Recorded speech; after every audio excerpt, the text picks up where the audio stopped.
Bien, voici un petit questionnaire rapide sur la géographie et le tourisme. Quelle est la plus grande ville d'Italie? Tu as dit Rome? Alors tu as raison. Rome a une population de plus de 2 millions d'habitants. Et quelle est, selon toi, la population actuelle de Venise? Peu de gens connaîtront la réponse.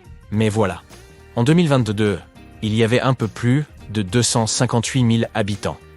Mais il faut savoir qu'environ 80% d'entre eux ne vivent pas dans la Venise touristique et historique de cartes postales et de tableaux, avec tous ces canaux, ils vivent de l'autre côté de la ville. Si tu connais quelqu'un qui a déjà voyagé à Venise, il t'a peut-être envoyé une carte postale avec l'image d'une gondole dans un canal. Je parie que tu n'as jamais imaginé que Venise pouvait aussi ressembler à ça, une simple ville italienne ancienne. En tant que touristes, nous nous faisons une idée complètement fausse de cette ville. Nous croyons que Venise ressemble à ce que nous voyons dans les films.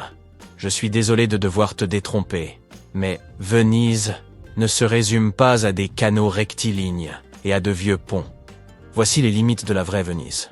Il est probable que les cartes postales que tu reçois ne montrent que cette partie de la ville appelée Centro Storico ou centre historique. Mais la ville s'étend aussi sur la terre ferme, ou terra firma, et c'est là que vivent aujourd'hui la plupart des Vénitiens. Il est intéressant de constater que le nombre de personnes vivant dans le centre historique a diminué au fil des ans, et ce nombre a continué à baisser d'année en année.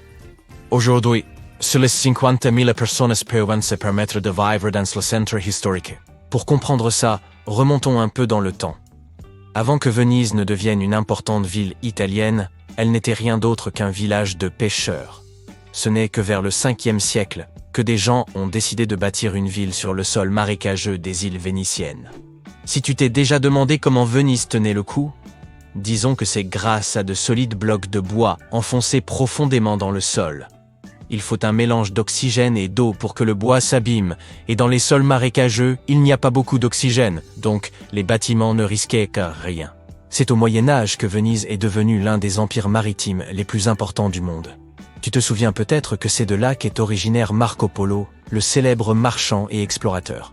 La ville était extrêmement bien située, en plein dans la mer Adriatique, et donnait accès aux immenses empires commerciaux de l'époque, comme la ville de Constantinople.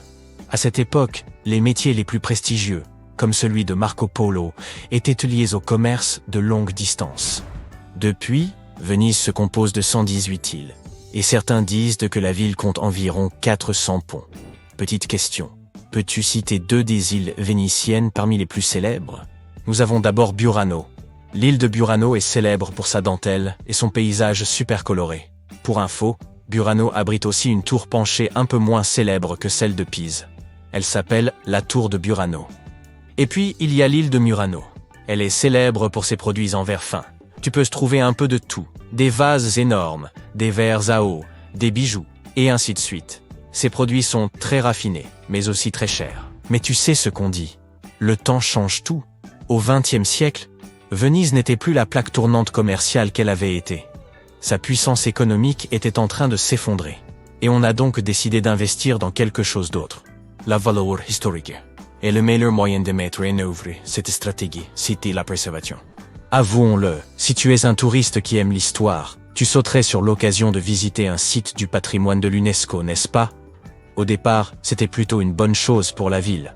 Mais le tourisme est alors monté en flèche, et la dynamique de la ville a dû changer pour s'adapter à ce phénomène nouveau. La vérité, c'est qu'aujourd'hui, la plupart des touristes préfèrent acheter de petits souvenirs bon marché plutôt que d'investir dans des produits manufacturés coûteux, tels que le verre de Murano.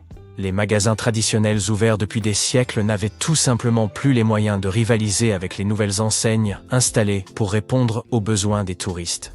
Ce qui s'est passé ensuite, c'est ce que nous appelons tomber dans une spirale infernale.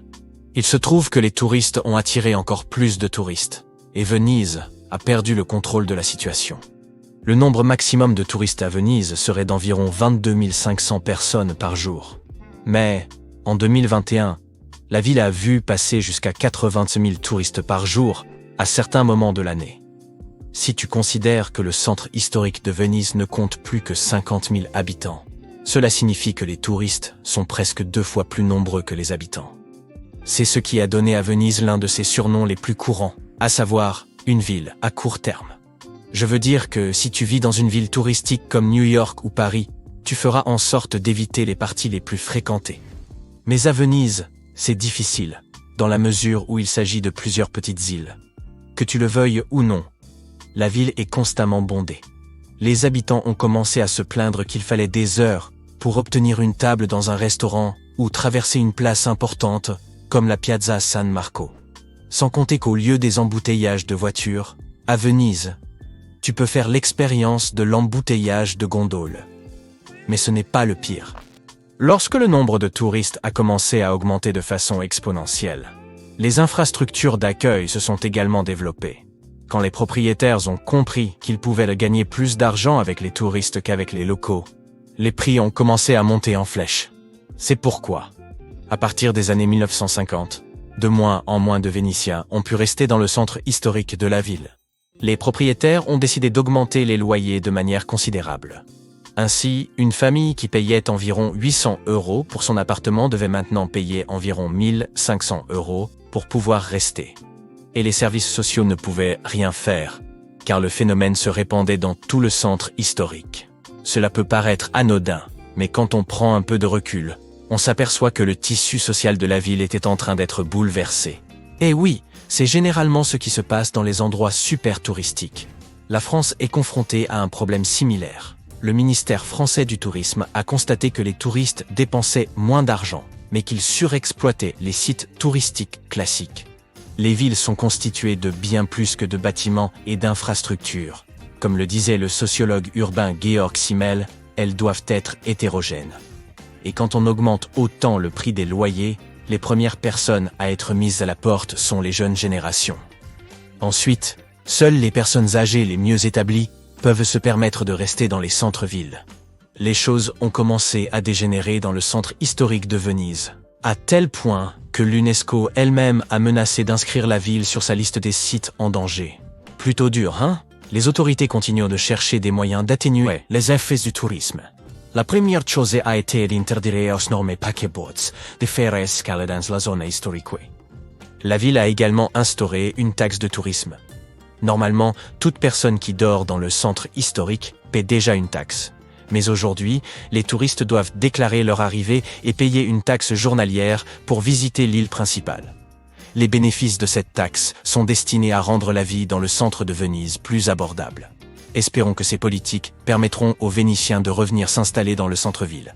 Ciao!